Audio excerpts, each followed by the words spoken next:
Existem fins de semana em que o mundo descansa, se recuperando do que aconteceu durante a semana. E há aqueles em que você percebe que o mundo virou de cabeça para baixo mais uma vez. Acabamos de passar por um fim de semana exatamente assim. Dois grandes temas chegaram ao seu clímax nas últimas 48 horas. É como se não estivessem ligados, mas na verdade estão completamente conectados, como a ilha de Karg no Estreito de Hormuz. O programa de construção conjunta de drones entre a Ucrânia e os Estados Unidos da América. Você pode perguntar, o que uma coisa tem a ver com a outra? E qual é a relação entre a queda de uma maçã no chão, as ondas do oceano e o movimento da Lua ao redor da Terra? A relação é direta, mas era preciso que surgisse Isaac Newton para dizer Eureka. Agora nós também vamos dizer Eureka. Vamos começar pela ilha de Karg. O bombardeio de Karg e o levantamento das sanções sobre o petróleo russo são dois lados do mesmo golpe energético. E juntos eles criam exatamente aquele caos controlado sobre o qual estamos falando neste vídeo. O que é Karg e por que foi bombardeado? Karg não é apenas um ponto no mapa, é o principal centro de exportação do Irã. Por ele passa até 90% das exportações de petróleo iraniano. Por isso é chamado de coroa, o coração da economia petrolífera do país. O ataque dos Estados Unidos a Karg foi oficialmente direcionado a alvos militares. Isso inclui defesa aérea, depósitos, posições de mísseis e minas. Além disso, Trump enfatiza que a infraestrutura econômica, os terminais e os reservatórios ainda não foram tocados. Isso cria um duplo efeito. Os militares mostram ao Irã que até mesmo seu ponto mais protegido é vulnerável.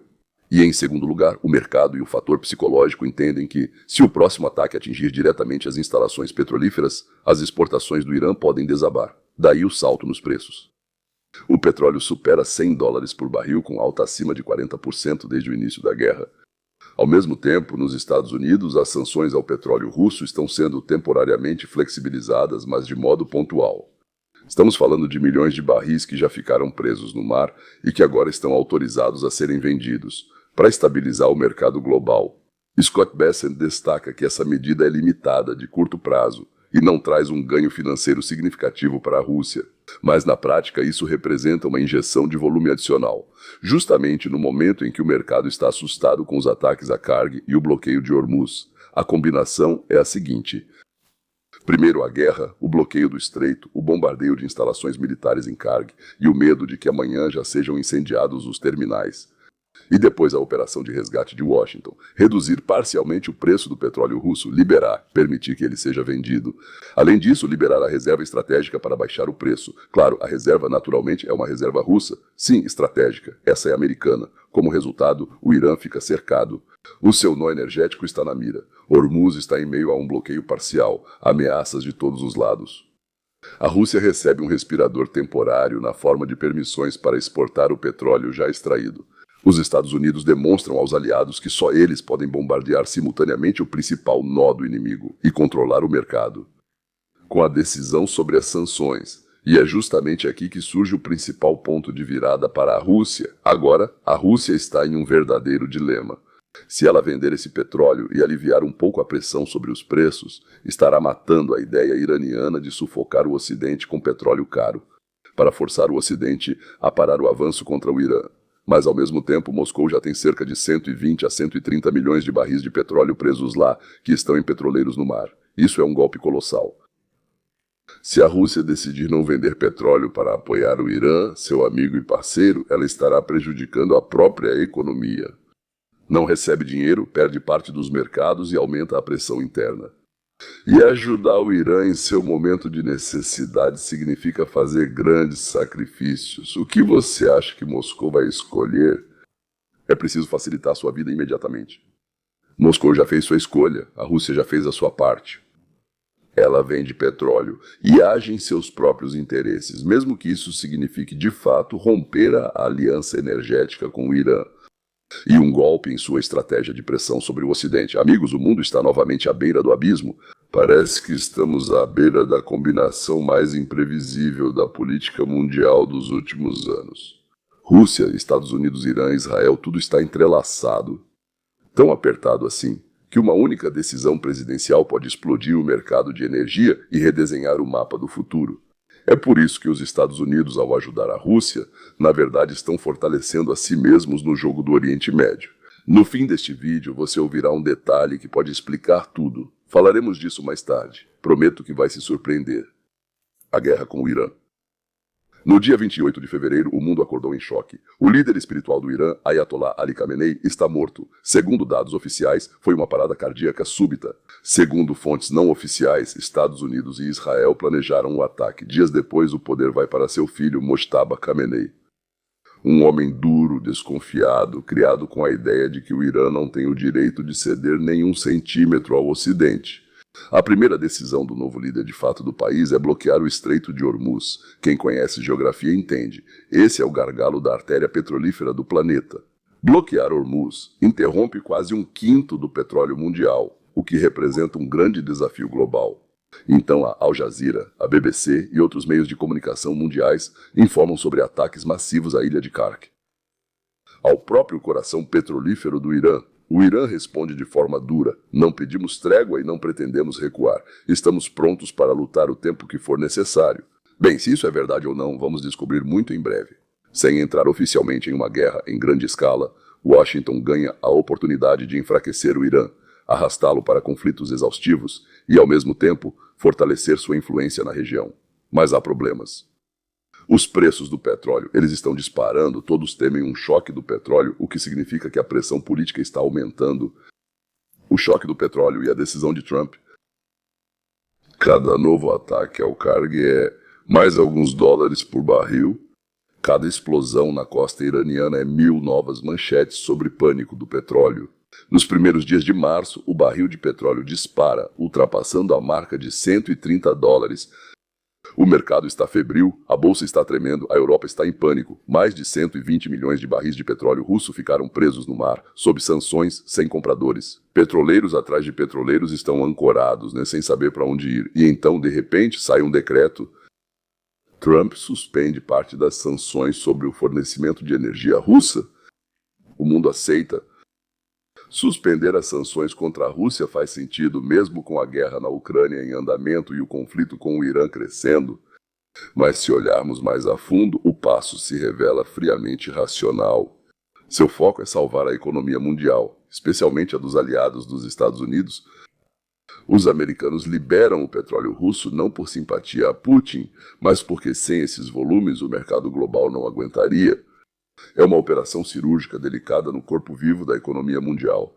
O ministro das Finanças dos Estados Unidos, Scott Bessent, afirma que é uma medida temporária e limitada, que a Rússia não terá grandes lucros e tudo está sob controle. Mas quem hoje acredita em medidas temporárias, ainda mais quando envolvem trilhões de dólares e o destino de países?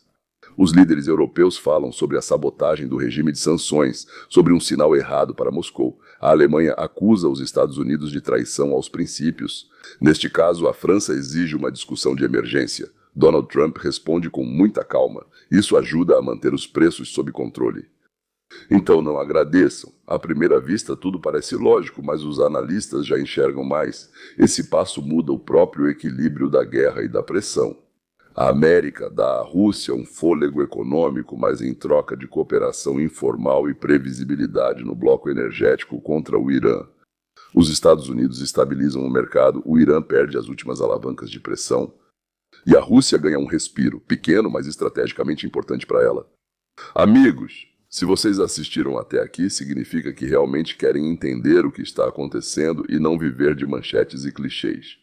Por isso, um pedido importante: inscrevam-se no canal e ativem o sininho. Por que isso é tão importante? Porque o YouTube não gosta de análise.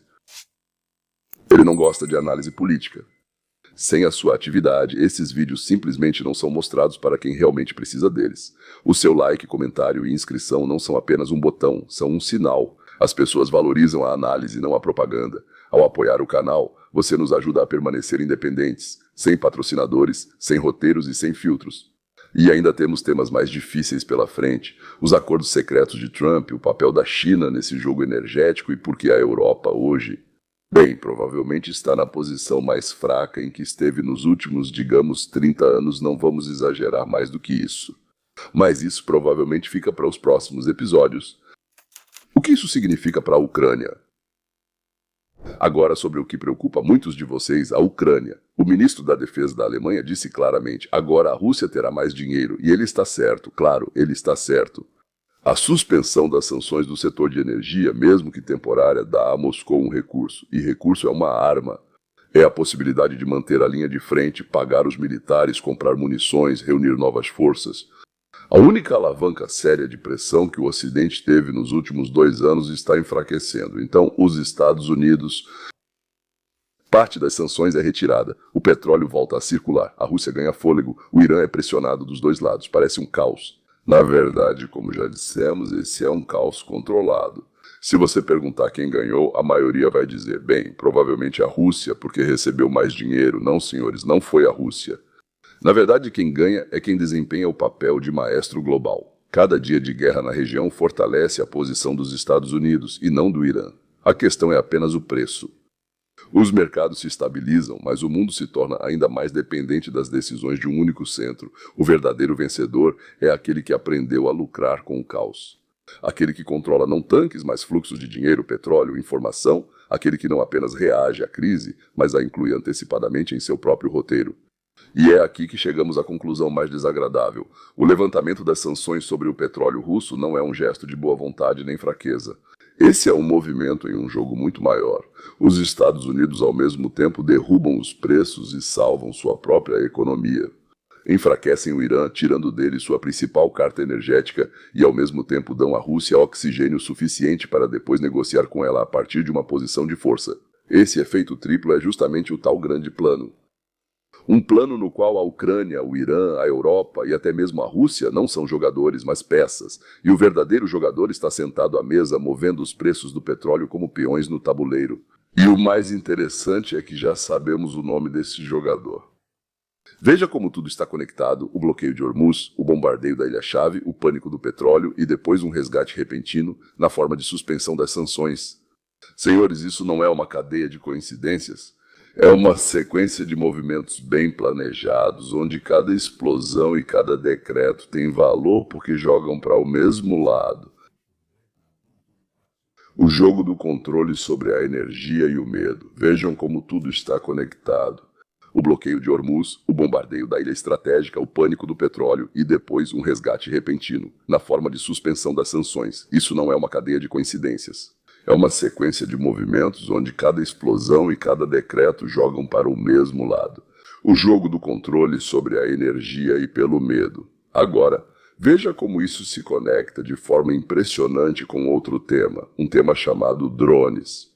Você pode perguntar, o que um pedaço de ferro voador não tripulado tem a ver com a grande política? Quando Zelensky tentou vender a ideia para Washington, a Ucrânia vai proteger suas bases e embaixadas contra drones iranianos, nós temos experiência de combate e tecnologia, a resposta da Casa Branca soou como um tapa na cara. Trump cortou publicamente: a última pessoa de quem precisamos de ajuda é o Zelensky. Nós já temos os melhores drones do mundo, não precisamos da ajuda da Ucrânia. Apesar de Vladimir Zelensky ser sem dúvida talentoso em direção, atuação e habilidade de trabalhar com o público, ele surpreendentemente não entende de psicologia, política e relacionamentos. Será que não dava para entender que para Trump, que declarou ao mundo inteiro que já venceu e que praticamente não restou nada da resistência iraniana, agora seria confirmar que ele pediu proteção a alguém? Foi o auge da falta de compreensão, tanto das relações internacionais quanto da diplomacia e de com quem ele está lidando. Mas também se somaram, é claro, as relações pessoais de Trump com Zelensky, ao declarar que os Estados Unidos praticamente derrotaram o Irã, que os ataques americanos supostamente eliminaram 90% ou mais do potencial militar iraniano e que não existe mais uma ameaça séria. Nessa lógica, fechar um grande acordo com a Ucrânia sobre a proteção das embaixadas americanas e da base contra drones iranianos seria apenas um caminho político? Nem sei. Bom, não seria suicídio, claro? Seria uma autodenúncia. Se tudo foi brilhantemente neutralizado, de quem a embaixada precisa ser protegida? E por que, de repente, sem drones ucranianos ou tecnologias estrangeiras, não conseguimos lidar com isso? Um acordo assim mostraria que Washington não está pronto para uma guerra com o Irã, que as capacidades iranianas estão longe de ser anuladas e que os Estados Unidos ainda temem novos ataques. Ou o Irã deixou de ser uma ameaça militar, tornando desnecessários acordos de defesa contra drones. Ou a ameaça é real, e então as mensagens sobre 90% das capacidades terem sido neutralizadas eram apenas retórica política e não uma descrição da realidade. Tudo isso resultou na declaração de que não precisamos de drones, que somos autossuficientes, e a última pessoa de quem precisamos de ajuda, a última mesmo, é esse tal de Zelensky. Para Zelensky, o acordo sobre drones é quase a última chance de manter a atenção. E senhores, verifiquem se estão inscritos. Se o sininho não estiver ativado, o YouTube vai decidir que isso não te interessa e daí o algoritmo vai pensar por você. E como se sabe, o algoritmo não é lá muito inteligente. Pronto, clicaram e vamos em frente. A história americana da Ucrânia não começa com drones, claro, mas com promessas. Promessas de democracia, de reformas, integração euroatlântica, papel de bastião do Ocidente contra a Rússia. A Ucrânia pagou por isso. Com soberania, tomada de decisões, conflitos internos, guerra em seu próprio território. Desde 2014 e, especialmente após fevereiro de 2022, a dependência dos Estados Unidos se aprofunda cada vez mais. Empréstimos, ajuda militar, apoio político, pacotes de sanções, cobertura diplomática. Mas desde o início havia uma assimetria fundamental nessas relações. Washington sempre viu a Ucrânia como um instrumento e não como um parceiro igualitário. A Ucrânia podia ser elogiada, alvo de pena, usada, mas não ouvida, como igual. O Partido Democrata dos Estados Unidos basicamente decidiu que a Ucrânia é seu feudo pessoal, onde podem lavar centenas de milhões de dólares sem restrições e sem fim, enquanto dão ordens à liderança da Ucrânia independente. Quem contratar, quem demitir, quem nomear ministro e quem permitir chegar perto do poder. A Ucrânia é parceira dos Estados Unidos, mas nunca diria isso aos americanos, pois seria visto como interferência nos assuntos internos. Ou seja, o que Zeus pode, o touro nem sempre pode. Após o início da invasão em grande escala em 24 de fevereiro de 2022, foram justamente os Estados Unidos que se tornaram o principal fornecedor de armas, informações de inteligência e dinheiro. Nessa lógica, a Ucrânia é um campo de testes. O campo de testes não é consultado, ninguém pede opinião ao campo de testes. Eles não são consultados, o campo de testes é usado. Mas uma coisa nessa estrutura não saiu como planejado. A Ucrânia, de forma inesperada para a maioria, tornou-se um dos centros mundiais da guerra dos drones. Milhares de desenvolvimentos artesanais e semi-artesanais, barateamento dos sistemas de ataque e a mistura de estruturas militares com voluntários criaram um fenômeno. Um país sem uma indústria de defesa clássica de grande porte, de repente começou a ditar novas regras de combate. Vamos chamar isso de um nível baixo. Um drone tático que custa algumas centenas de dólares e destrói equipamentos de guerra eletrônica que custam milhões. No campo de testes, engenheiros surgiram e começaram a pensar por si mesmos. Isso, como você pode imaginar, é um cenário ruim para quem está acostumado a comandar. Ninguém gosta de pessoas que pensam por conta própria. Em Washington, notaram a situação, mas consideraram um efeito colateral útil. A experiência ucraniana podia ser estudada e aproveitada por especialistas. No contexto de uma guerra prolongada, quando a frente se estabilizou e o cansaço do Ocidente ficou evidente, Zelensky e sua equipe criaram um novo argumento: transformar o sucesso com drones em um contrato político e comercial com os Estados Unidos.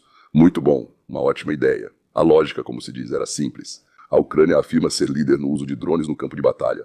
Vamos consolidar isso estrategicamente, criando um programa conjunto para produzir milhões de drones por ano no valor de dezenas de bilhões de dólares. Parte vai para a Ucrânia, outra para Estados Unidos e aliados. Oferecemos experiência e flexibilidade. Vocês entram com dinheiro, estrutura e acesso aos mercados. Seremos juntos o centro global da indústria de drones. Parece bonito. No papel é quase um contrato de casamento. Na verdade, é a tentativa de um país totalmente dependente do parceiro de repente afirmar: agora também decidimos algo. Para Zelensky, esse mega acordo resolvia vários problemas de uma vez: carregar a indústria ucraniana economicamente e obter influência garantida para não viver apenas de subsídios e empréstimos. Militarmente, envolver os Estados Unidos nos avanços ucranianos em drones, dificultando que Washington se afaste quando a guerra sair do foco. Politicamente, mostrar dentro do país que Kiev não é apenas um pedinte, não está apenas de mãos estendidas, mas supostamente é um parceiro indispensável, sem o qual os Estados Unidos teriam dificuldades nesse novo tipo de guerra. Paralelamente, está ocorrendo uma nova crise. O foco da atenção está se deslocando para o Irã e o Oriente Médio. Bases e aliados dos Estados Unidos enfrentam ataques de drones e mísseis, e a defesa antidrones passa de tema teórico em relatórios para uma preocupação diária em Washington. Para Zelensky, isso parece uma janela de oportunidade perfeita. Vocês têm um problema com drones iranianos e aqui nós podemos ser úteis. Aproveitem nossa experiência e especialistas em sistemas para fazermos um grande acordo de longo prazo. Kiev declara estar pronto para enviar equipes de drones aos países do Golfo Pérsico, se gaba da quantidade de drones interceptados e oferece cooperação tecnológica. A Ucrânia diz a Washington: não só pedimos, também podemos ajudar. Não somos só pacientes, somos médicos. Nesse contexto, soa a frase de Trump: a última pessoa de quem precisamos de ajuda é Zelensky. Não precisamos da ajuda da Ucrânia, já temos os melhores drones do mundo. Na formulação, há 2 camadas, senhoras e senhores. O primeiro é pessoal, uma aproximação demonstrativa a um líder específico, como se dissesse. Há pessoas a quem podemos ouvir, e a Zelensky, ele está no final da lista. Bem, literalmente o último. Isso é um sinal para o público interno e para as elites. Eu não dependo desse homem, ele não significa nada para mim.